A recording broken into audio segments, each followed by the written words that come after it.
Settle in. Another edition of Coach Speak. Should be fun. We're getting into the meat of the season, right? Some teams will have played their 4th and 5th games coming up here real soon. So coaches are losing patience, probably on edge. Some are euphoric. We'll see what they have to say. That's Ira. That's Corey. I'm Jeff. Ben produces the show, and he does so expertly. We'd like to thank our friends at Artesia Water. Go to artesiawater.com. We've all had some Artesia water today. I know that to be a fact. All of us have drank a lot of Artesia water today. So that's how you get the day started. Artesiawater.com. Local source, local service, local story, and the people you want to call. Get your water service from them, guys. Ira, I thought you were going to take it and run. Look at that. I thought we would come back later with a little. Oh, look at Corey. I had an empty water bottle, and now it's full. And it took 6 seconds. You know what it is? Wonderful water. You know what it is, guys? It's like having a well in your kitchen. Yeah. That's how I like to. In fact, sometimes as I'm pouring the Artesia water from the water cooler, I'll make the well motion. Oh, I like that. Yeah, like, a little old timey feel. I do it to get the old timey feel when my kids come in from football practice. And they're like, "Man, I'm thirsty." I go to the well. Yeah, go to the well in the kitchen. Did they ever get that little girl out of the well? In Texas, I think they maybe did. Jessica or whatever her name was, like 40 years ago. In our lifetime, lots of kids have got stuck in wells. I know. I think she made it out. I wouldn't joke about it if she hadn't. She made it out. But yeah, Artesia water. We love it's a tremendous product. If you live in North Florida, basically into the Panama City Panhandle, up into Alabama, across over. Even east of Tallahassee, anywhere in the Panhandle, really. If you want, up into, I think into South Georgia and also into South Alabama. I hope, if not, they'll expand. But go to artesiawater.com. Please mention that you saw them on Coach Speak, and they'll give you a free month free as a promotion. And again, we can't speak how the service is awesome. All you have to do is just open your door. You don't have to go to the well. Open your door. The big jugs of water will be right there. You just got to bring them in, and you're good to go. I feel like there is, and I know we got to get to clips. I feel like there's some sort of advertising campaign. I can't even say campaign. I feel like there should be something centered around big jugs, like you said. I feel like we ought to utilize the phrase of big jugs. Yeah. Well, they got them. They got them in Artesia. Maybe just a tight fitting T-shirt that says some Artesia. Water. We got the jugs. We've got the big jug. We've got the jug. I'll wear it. Yeah. I'll wear it. I think big jugs, Artesia. All right, let's go, Ben. What's the first clip? What do we got here, buddy? Yeah, I don't know how to follow that up. I did want to say, check out my cool background, guys. What do you think? You like look at that. We all need that, buddy. Yeah. So I feel like an official coach now. Okay. That's good. And you've got the headset. You might want to break out a ball cap, but Yep. We'll see. I didn't want to do this. I didn't want to do this to you, Mike, but we don't have a choice. Oh, buddy. Is this the debut of Mike Norvell? Momentum takes one play. I mean, that's it. That's all it takes to change it. And, we just, obviously have had some opportunities that, that we needed to respond in those situations. But I think from their attitude, their approach, even they're in the locker room, we're all disappointed. As we continue to work and continue to pour into each other and the opportunity we have. All right, thank you. Leave the building by the nearest exit or exit stairway. Oh, boy. Do not use the elevator. Attention. So is that how long it lasted? I thought it lasted longer than that. Oh, what you mean him talking? Him talking through. Yeah, it was in the middle of his answer, and then this is the first time I've watched the video. That's awesome. Yeah. The reason the video is good is so just sullen and he's got this bereft of hope look, and this just like, are you kidding me? Yeah. Get me out of here. And they did. For the people who watch this that are not Florida State fans, there's probably a few of you out there. Yeah. We cover Florida State. Obviously, Mike Norvell didn't make the show at all last year when they were 13-0. You lose a few games, Mike, you're on. Plus, that fire alarm at the end of that press conference was nuts. And I didn't even really dawn on me that she's saying, please exit the building. Yeah, there's a fire emergency. Yeah. It's like, we know, we watched. Well, it just sounds like an alarm of somebody's mashing the panic button. Like, we got to go. We got to get. And it felt so appropriate. Like, guys, this is. But how give him credit and see. I transcribe when he's talking. I was in there. Ira and I were actually in one of these coach speak moments. Finally, so I'm transcribing, and obviously I couldn't hear what he was saying after that. You couldn't hear him. He was talking soft anyway, but he just kept talking as if nothing had happened. He'd never unfazed. And I feel like if they had won the game, he would have brought it up immediately. But he didn't want to in the moment be like, he didn't want to like lose his cool and be like, when's this going to be over? Or is it really a fire? So he just kept talking, answering the question. It got out of there. But it's such a surreal look for him to not break stride while this woman is saying, attention, attention, attention. There's a fire in the building. I got to give him credit because, man, he's just watched his team lose at home to Memphis, a team he used to coach, the team he coached before he came to Florida State. He has that. His team is 0-3. They don't look like they can do much of anything on either side of the ball. The only thing they have is a punter and a kicker right now. 2 good ones. And he's trying to explain what happened in the game. And there's more questions. Like I had already had my hand up to get a question. There were other questions in the queue. They just cut it short because of the fire alarm. But like I'm shocked that he didn't like just start throwing things. I mean, like how is this my life? Can we do anything here? He's just starting with I could tell what kind of press conference that was going to be. We're starting to talk about momentum. Yeah. We needed that fire alarm. Good job, FSU. Yeah. Somebody pulled it. Yeah, good job. We needed that fire alarm, everybody. I can see where this was going. These are fine, upstanding citizens, good students. You thought it was like a Gong Show moment? You think like the AD was in the back and like just pull it, guys. Nothing good's going to come of this. Nothing's good going to come. Yeah, we want to let people know there wasn't actually a fire in the building. Of course, we all got out of there alive. Everybody in that room knew there wasn't a fire. In fact, Mike Norvell was the only person that left the room as the fire alarm kept going. We all just sat there and waited for the players to come in. I feel like we're all certainly doomed at some point in our lives to a real fire alarm with a real fire, and none of us paying attention. Because how many times you've been in a hotel or at a school and you're like, man, there's no fire. Dude, I did yours. We'll get back to the clips real quick. I did your show. I don't know if you'll remember this. When Corey and I worked at the Democrat, yes, I was doing my hit on your show from my office at the Democrat. The fire alarm went off, and I just stayed in there to do the show. And my phone was buzzing because everybody's like, hey, where are you? Because it was a legit fire alarm. Like the fire trucks came to the building, but it was some sort of wiring thing or something. But yeah, that's how dedicated I was, Jeff. I remember it. You're not Mike Norvell. You're not. Ira's not walking out the first time he hears attention. None of us are. No. All right, Ben, what do we got here? Hey, it was tough. This was me having to put Mike on the show, guys. It was hard. It was hard. Okay, Curt Cignetti, Indiana, they're 3-0. They're feeling great, and they're coming off a win at UCLA, which is in Los Angeles, by the way, guys. I don't know if you guys were aware of that. Oh, that's right. That's right. But he was asked if he thought his team was ahead of schedule. Here's what he had to say. Oh boy. Is that right? The net? Yeah, Curt. You talked about how you had lesser opponents maybe the first 2 weeks, especially last week. You bully an opponent, a conference opponent on the road. Is this a sign that you're further along maybe than you thought you'd be through 3 weeks? Did you feel that way? No, it's just what I've been telling you.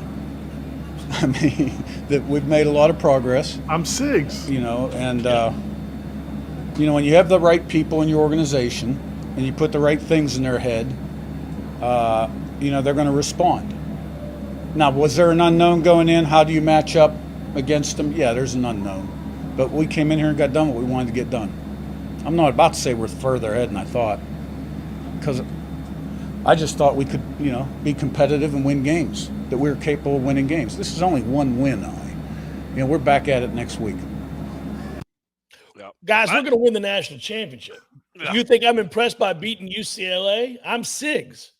Of course I'm going to beat UCLA. He's starting to grow on me a little bit. It might be because they're 3-0 and they just throttled somebody on the road and we're watching the team we watch.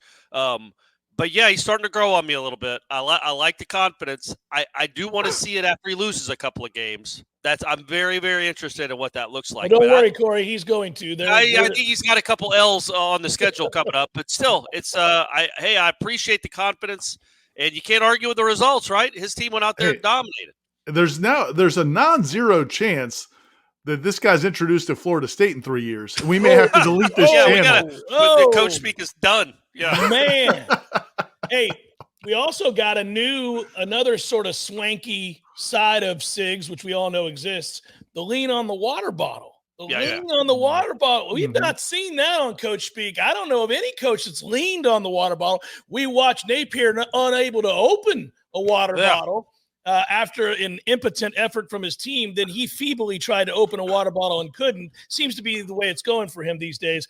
But the lean on the water bottle, like I don't got a care in the world, bitches, is where it's at. How about that? I like my man. My man is Bloomington's got to just be fired up, man.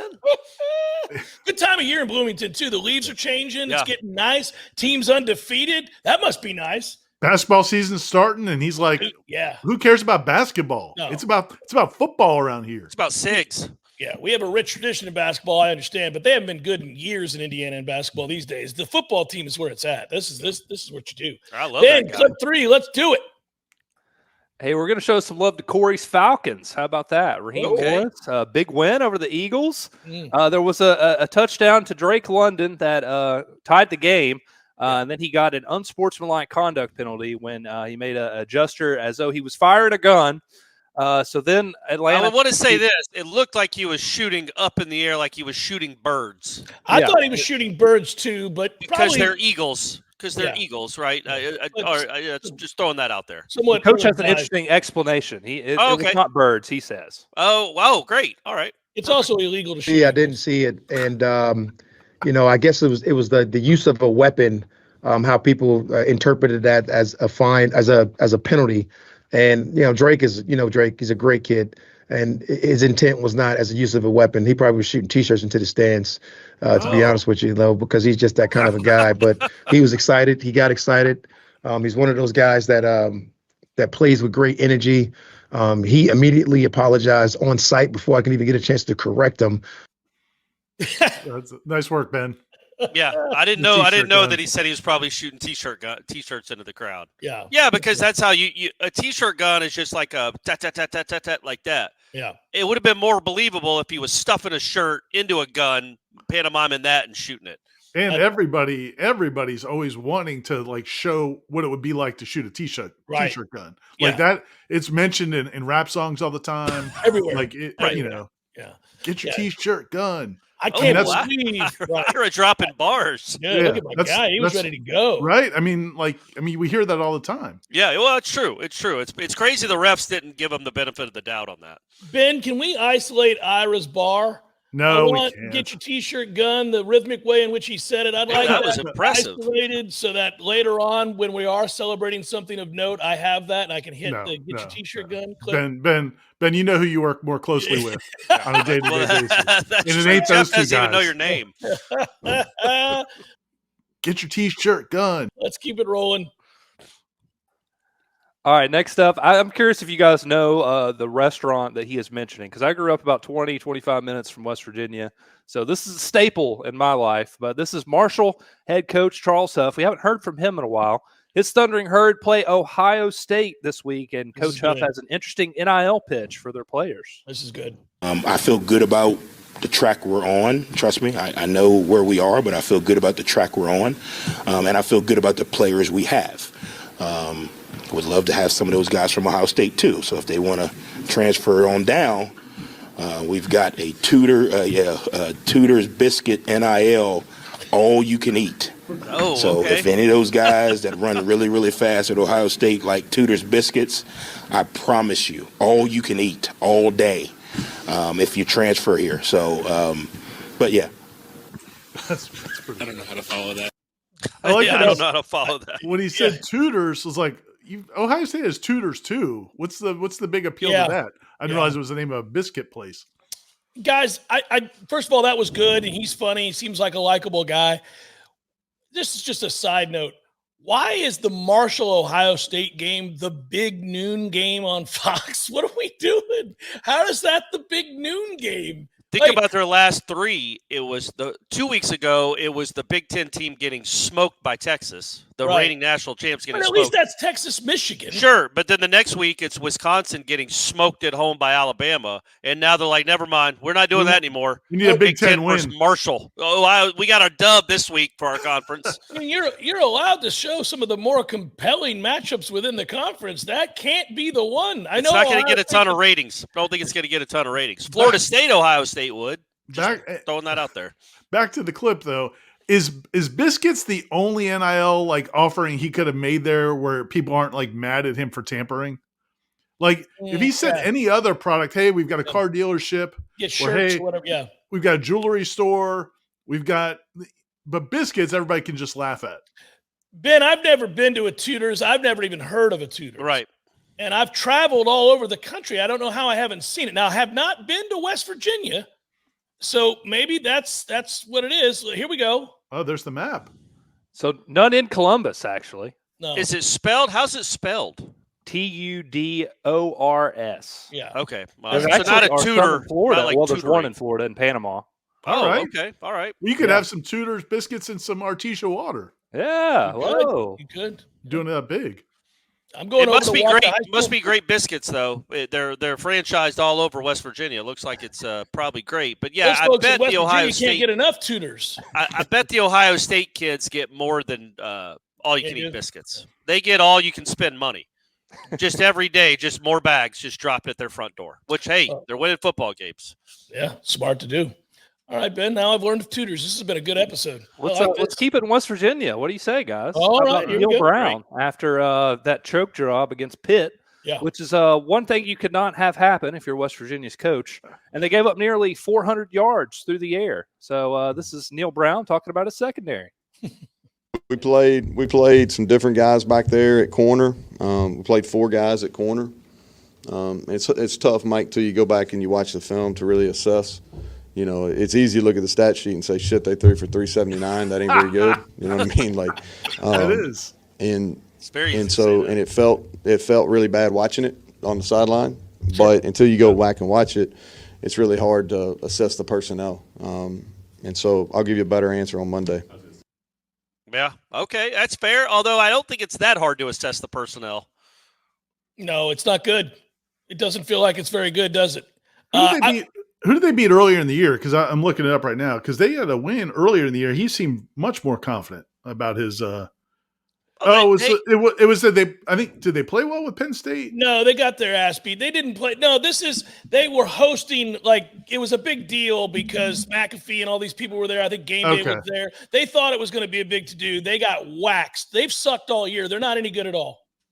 All right, there we go. That's There was I know I saw an interview with him earlier this year when he did not seem like that. Oh, he was pumped about that game, but since then, I think he realizes they're not any good. He also just gave up like 20 points in the fourth quarter to Pitt, right? To lose at home and gave up 400 yards. When's the last time Pitt threw for 400 yards? Marino? And Narduzzi got fined after the game for saying that they beat West Virginia and the refs. Right. Yeah. Yeah. And then, which was great. But yeah, I like when coaches are candid like that. That's how I would be at the podium. I would cuss every now and again just as a natural instinct. You'd be like, shit, man, they were awful. I mean, we gave up 400 yards to Pitt. Yeah, but they weren't any good at all. They weren't any good at all, so I like that. But let me review the film. Yeah. Yeah, let me review the film to tell you exactly how bad they were. They may have just rest assured they were bad. It could have just been amazing passes and unbelievable catches. Our guys were blanketed, perfectly in phase, did nothing wrong. I can't even give them a minus. They did everything right. So let me check the film. But right now, I can see where you're coming from. It's easy to see from the stat sheet that yeah, it's not good. Ben, what do we got? I mean, I kind of get where they're coming from, but do you think that would work in any other job? Like if I forgot to send out the newsletter and I told Gene, like, I don't know, man, let me review the film. I'm not sure. I'll have to get back to you. Obviously, it doesn't look great, but let me go back and look at the security footage to see exactly what I was doing. They call him the sales manager, and his sales are down 78% for this year, this quarter. It's like, I know that doesn't look good. No, on paper. On paper, doesn't look great at all. Not good, but yeah. Those sales don't look good right there, but I'm going to meet with the staff. We're going to figure it out, and then we'll get back to you. I can't know if it's me or Keith. Right. He's screwing this all up. We got to talk to Keith. Let's see where he's at right now. I got people under me, so All right. Hey, this one brought back memories. This is Kevin Wilson, former Indiana coach. I used to have to transcribe his press conferences when I was an intern in college. He is now at Tulsa, and he had some interesting thoughts on seventh-year quarterback Alan Bowman. This is from a week ago before they played Oklahoma State. I missed it, but I wanted to circle back around because it's hilarious.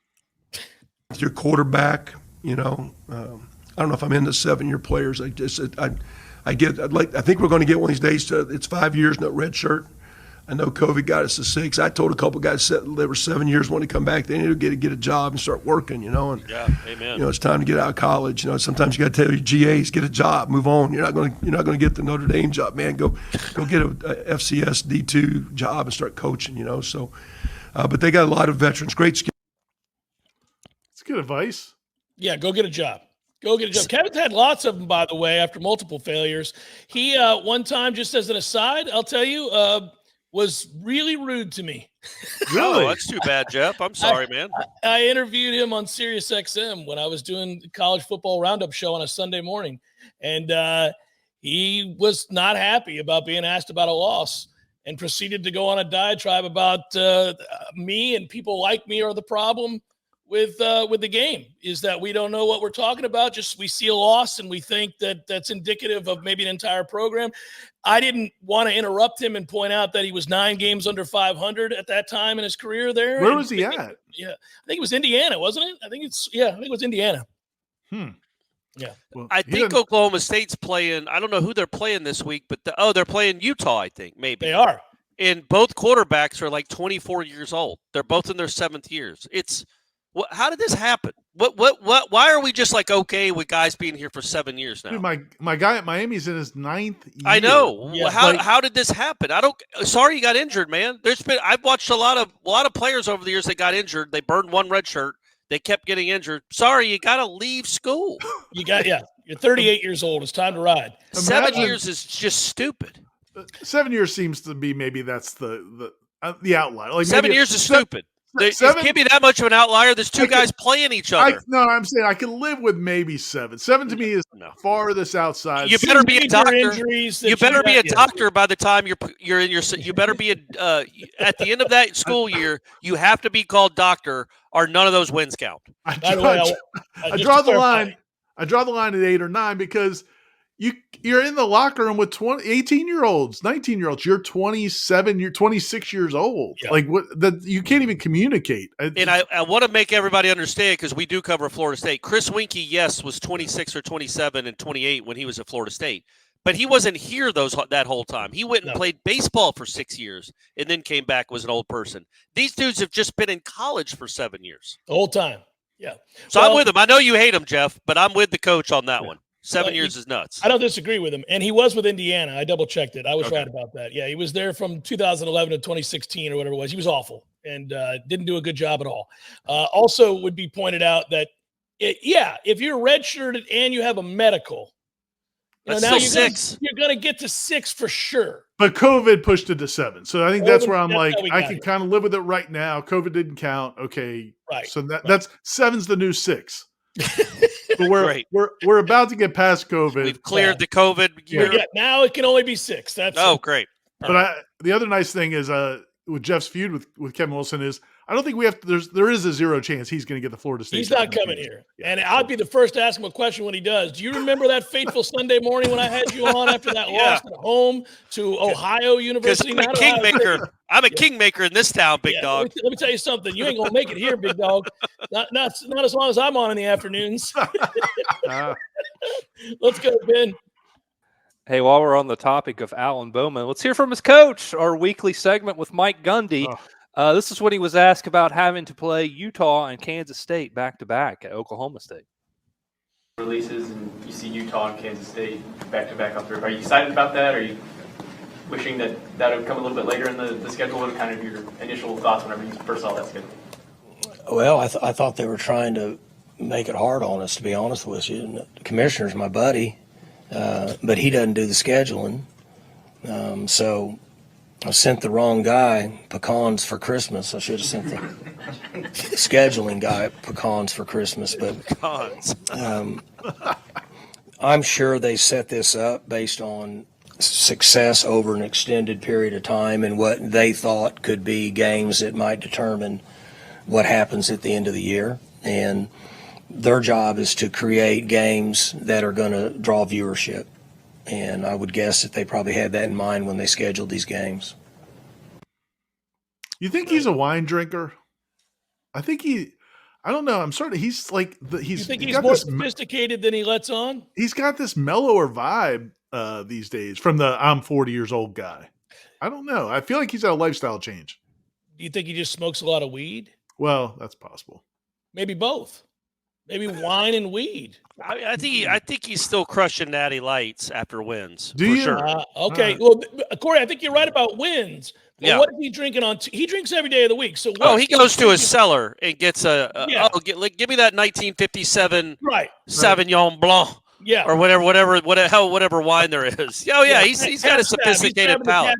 I'm with you on that during the week. And then Saturdays he's pounding Natty Lights after a win. You're right about that. Yeah. So I like the fact that he I mean, again, this is just the Mike Gundy doesn't give a crap segment of the week. He just says whatever he wants every week. And now maybe when they start playing bigger games, some of these bigger games and he loses, maybe his tone will be different. But even then, it seems like this is his vibe. I think this is his tone. This is what he is now. But it's smart of him too, because you can't take yourself too seriously with that hair, and you can't take yourself too seriously if you're the head coach at Oklahoma State. So you have to be this guy. It's the right way to be. And also, I would point out, this is a big game. Utah's been really good for the last 5 years, and I think Cam Rising's going to play. So this is a big one. Yeah, we'll see what his tone is next week, Ira, to your point. Is Cam Rising going to play? I thought they were saying he was going to be out for a long time.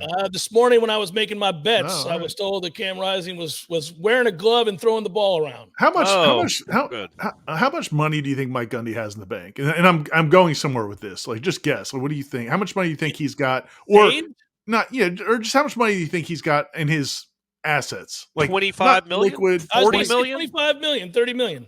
Do you think he's hired somebody to, when he sits down on Tuesday evening, as Corey said, to have his wine? Does he have somebody come over and remove the wig? Like this? Does he have a wig guy? And they raise it up like a crown. They just take it off like a crown. A fan to hit his bald head while he's thinking. I'm just wondering. Yeah. Do you hire a wig guy when you've got that? Well, he's got money? a weave guy that he's got to have come in to, hey, I want it poofier this week, Bob. Let's get a little bit more poof to this thing this week. I'm all in this week. I wonder if Bob comes on so they have their press conference on Monday. I wonder if Bob comes in Sunday night, gets it all ready. Yeah. And then Gundy that night has to sleep like sitting up. Like he can't even lay down because he doesn't want to ruin it. He's got to sleep sitting up, barely moving, not nodding off because he don't want to ruin his head. That's why he's pounding that red wine. He could be a lot more. He falls asleep sitting up on the couch. He gets up. Let's go. Time to do it. It's turning into Marge Simpson hair. It's fantastic. What do we got, Ben? All right, this one, it isn't too crazy, but I just can't get over the fact that Josh Heupel looks like Bobby Hill. That's good. So give me just a second here. Okay, well, I don't have Josh Heupel. I thought I did. I like that we had Marge Simpson and Bobby Hill. Back right on cue. Go look at Bobby Hill, everybody. You'll see that Ben is correct. Ben will do it in post-production. We'll get it here in just a second. Let's go to Coach Prime, Deion Sanders. He had some interesting things to say about people in the media, and this is edited clips that were edited together by College Football on Fox. So here's Coach Prime. Great. I genuinely love these kids. I genuinely really do. It's not about what they can do for me on the football field. Is about what I can help them with in life. Landscape has changed in football. Once upon a time, you guys never attacked college players. Now they're making more money than y'all. And some of y'all are envious and jealous about that. So you're on the attack. It was hands off for college player because he's an amateur. Remember that, guys? Now it's hands on. Go at them any kind of way you want. They're making more money than me, and I'm mad about it. When you attack them, these guys are sensitive. They've never been attacked. They hadn't gone through what I've been going through with y'all for years. They haven't done that. So it is what it is. I know you're going to do your job and what you must do, but your job does not say attack. The personal stuff, leave it to be personal, because if we start flipping the script on y'all, you wouldn't like it. I can easily Thank you, Lord, for stopping me there. That was awesome. Ooh, that was almost a good one. That would have went viral. I want to know who he was looking at, and I want to know what that person thinks, because it looked like he was about to start. He was acting like he was going to start ripping one particular person. You know, he's impossible, and he's exhausting and impossible. It's exhausting. He says profoundly stupid things every time he talks. Do you know how many people in the media in the last 25 years that I've heard talk about how it is that players need to be paid, and how many articles have been written about why it is that players need to be paid? They were kind of leading the charge. Deion. Yeah. It's the dumbest thing in the world every week. Yeah. There you go. This is why I was, if you go back to some of our conversations last year, I was actually impressed that even when they stunk, he wasn't really going after the media, because that's exactly what I expected. I remember, if you're old enough, if you're as old as us, you remember him, going after Tim McCarver in a post-game celebration after they won. Yeah, there's a pettiness to, yeah. So don't soil that great moment in Braves history by bringing up what Deion did to Tim McCarver, Ira. That was Sid Bream's night. In Francisco Cabrera's night. Right. So that's who he has always been, and he's got these grievances, and if you don't, just wash him in praise every moment of every day, then he's going to come back at you. And now he's got a pretty average to below average football team, and now it's in year 2 out of Colorado, and it's still not going great. And now his sons are getting criticism for some of the things they do and say, and the way that they act. So now he's going to go at the media. So it just took longer than I expected. I thought this would have happened last year. I would also point out real quick, sorry, Corey, real quick, I just would point out that for all coaches, not just Deion, this is where we're headed, guys. This is the quote-unquote I pay your salary era of college football, because Tennessee just exacted the surcharge on tickets, where fans are literally now going to be paying for the talent. And you can bet that makes them feel entitled to say an awful lot of things when the guy goes out there and stinks. Yeah, but I think Deion has to understand that he is in a very unique one-of-one circumstance where his kids are nationally known, and they've been nationally known for a couple years now. They are all in these commercials. They are making millions of dollars in NIL just from their commercials, I assume. And so, yeah, that opens you up to criticism, especially when you're on social media doing some of the things they do. It's not as if we might be covering the worst college football team in the country. The three of us collectively, one of them anyway. I'm going to say the worst FBS team in the country. Fair. That's fair, Ira. Yeah, we're not just blindly attacking the players and saying they're all. That's not what we do. Those guys, when you act a certain way, and I mean act as if, and I'm talking about Shador, some of the tweets he had talking about the offensive line not blocking for them, that does set you up for criticism. And yeah, I think the money might have something to do with it, but I think it's more just the celebrity that those two guys have. Because I was here when the quarterback at Florida State was not getting paid, theoretically anyway, and I remember a few hit pieces on Jameis Winston. One or two. So it's not like this is necessarily about the money. I think it's more, in his case, it's about the celebrity of those two guys, and that this is what happens. And Deion's got some pretty thin skin when it comes to some of this, considering he has been around the media and worked in the media for 40 years now almost. Yeah, man, it just goes back to, when he got the job and the We Come In and all the videos and I'm bringing Louis with me and all that stuff. And it's like, man, you can't do all of that and then not expect that there's going to be backlash when your team stinks. Especially when you're not winning. Yeah. And what would he do at like Alabama or Tennessee when the media concentration is so much, or Florida State? Colorado, he's not even getting that much bad press at Colorado. There's not, you know what I mean? Like it's that's what I was curious about, because he got so much adulation at Jackson State, and then he obviously when he got to Colorado, there was just, oh my goodness, this is the greatest thing of all time. And so, but at some point you have to win football games. And so, yeah, the media is not going after any of those players because of, and the bottom line is he's deflecting. He's just trying to create us. He's doing we're doing what he wants us to do, which is not focus on the fact that his team stinks and focus on whether or not the media. Let's be real here now, Aaron. This isn't a joke. It sounds sarcastic. They're 2-1, and the defense actually looks pretty good. We cover a team that stinks. Yeah.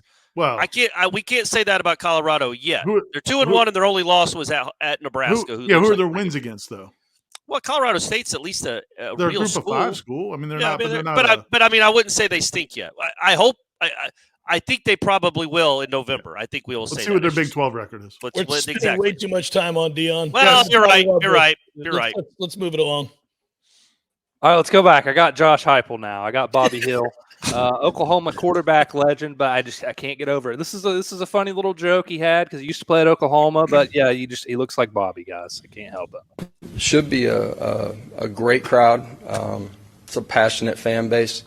I'm expecting them to be extremely quiet for us out of respect to me and our program too. So that's pretty funny. Oh, look at that little smile he had. The smile at the end was the Bobby Hill moment. Dang it, Bobby. You know, and I tread lightly when I say this stuff, but that guy was a Heisman level quarterback not that long ago. If you ran into him anywhere in the world, you wouldn't think he was a high level Division I athlete this century, and he was. It's you don't usually see ex quarterbacks go to look like that. It's all like Bobby Hill. Speaks to what it means to have a lot of talent around you. Who's good? He was a Heisman guy. Who you like in that game? Tennessee by 1 million. Okay, all right. Oklahoma's offense has been awful. Yeah, awful. Good luck. Good luck in Norman, boys. That's because not just your sportsman tendencies, but also you have an affinity for the Sooners. So I've got a ton of love for Oklahoma, and I'd surely love to see him beat old Rocky Top, but I don't think it's going to happen. So don't think it's going to happen. Keep going, Bobby. We got Ben. All right, we got one more. This is Lane Kiffin from 2 different press conferences discussing Wake Forest out of nowhere dropping their game that they were supposed to play next year. Thought our guys came motivated, good energy early on. You know, we talked to them during the week about this. You know, last time they get to play these guys during the week, called over, and John Curry said we're not playing next year and bought out of the game. So I thought that was a good message for our players that somebody willing to pay money not to play them. It says a lot of where our program is right now. A very abnormal thing for Wake to do, so I put it in neutral words. You usually don't do that a year, in the season before. It's hard. There's not people to play. So it's why you do scheduling in advance and you make deals and you go and play there and they come back. And so, that was really not something, I would just say that's rarely ever done. I've never really heard of doing it, and it really puts us at a big disadvantage. And is what it is. Obviously wasn't appreciated very much. So we beat him by 40. That situation, and now we got to go find somebody, and most people are all scheduled up, and even when you find them, then you got to go pay them. So, kind of unwritten rule not to do that, actually. Okay. Man, all right. He wanted it to be known.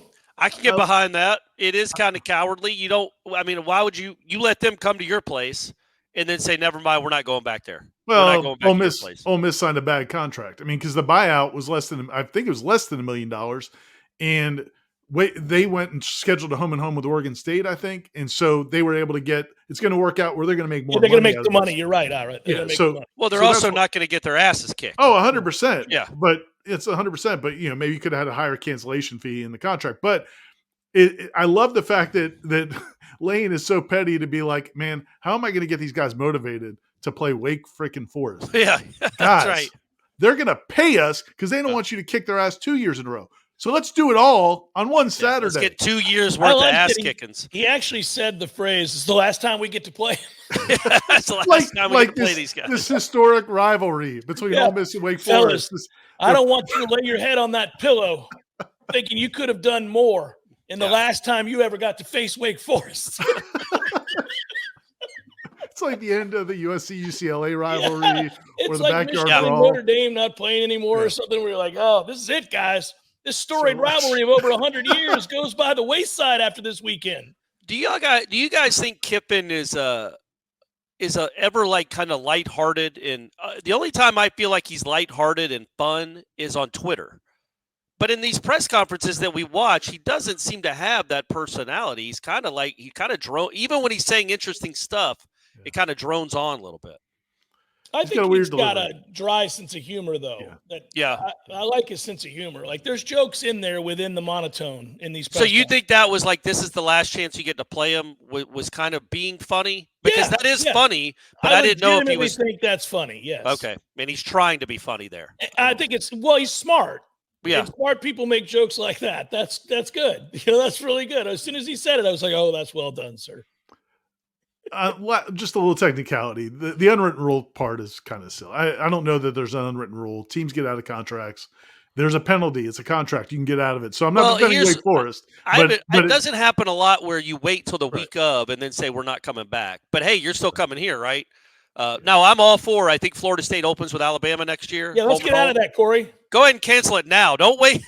Go ahead and just say we don't want either one of these games, guys. Yeah. That's the written rule that you should do. But, yeah, I think it doesn't happen a lot. I know Auburn did it to Florida State back in the 90s, but I don't feel like it happens a ton where you cancel the home and home, not just you don't get the home game and then cancel the away game. That doesn't happen a ton, I don't think. Well, he needs to stick to written rules, the ones that are in contracts. And they're going to take that $1 million and they're going to buy an FCS team or whatever to come in. I mean, it's not. I thought you were going to say they were going to buy an offensive lineman. I think he's more embarrassing, Wake Forest than he is really. Yeah, that's what he's trying to do. Yeah. I think they should try to hire Memphis, just over $1 million. You can get him to come play you, and it should go well. Easy dub. No issues at all. Yeah, that should be an easy win. Yeah. Get your dub. There you go. Ben, you did great work as always, my friend. That is Ira. That is Corey. Don't forget to get the Artesia water, everybody. I'm already done with mine. I'm done. It's great. It really is cold and delicious. It really is. My coffee out of my East Tennessee State cup that I'm drinking this morning. This is all Artesia water made coffee, buddy. That's right. It's all in there. It's perfect. I wonder if my wife's going to get upset when I start telling her I'm going out to the well and I just walk over to the kitchen. I wonder if I could pick one of these. How long have we had a well? When did we get a well? I got one of these. It's full. I can't hold it for much longer, but I got these in the kitchen just waiting. But it's beautiful to have that spring water in your house from the aquifer in Florida. And also you get, like I said, the promo, not even a promo code. Just tell them that you come from Coach Speak and you'll get a month free. Who's our coach of the week, guys? Who are we going to give a coach of the week? Miranda coach of the week. Because we didn't have Dave. Did Baylor have a bye? It's Siggs all day, every day, guys. It was Siggs or the Ohio coach. Marshall. I'll vote for Deion. I'm going to break the tie with Siggs again, just in case he comes to Tallahassee in a few years.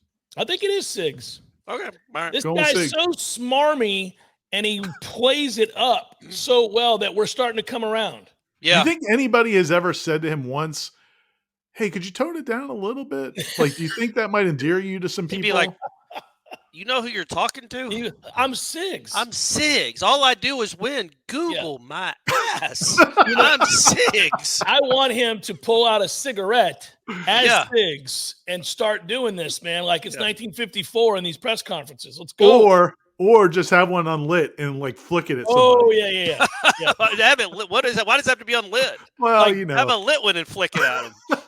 Do like back in the day in the mid-'70s when you watched golf, wide world of golf and stuff, like Arnold Palmer getting ready, would flick his cigarette off before he'd hit his shot. Throw it on the ground and then go pick it back up again. He'd go pick it back up after he teed off. Those guys were all great. They'd be sitting there with a heater and they'd flick it, and then they would tee off. They didn't care. Go back and get it. Yep.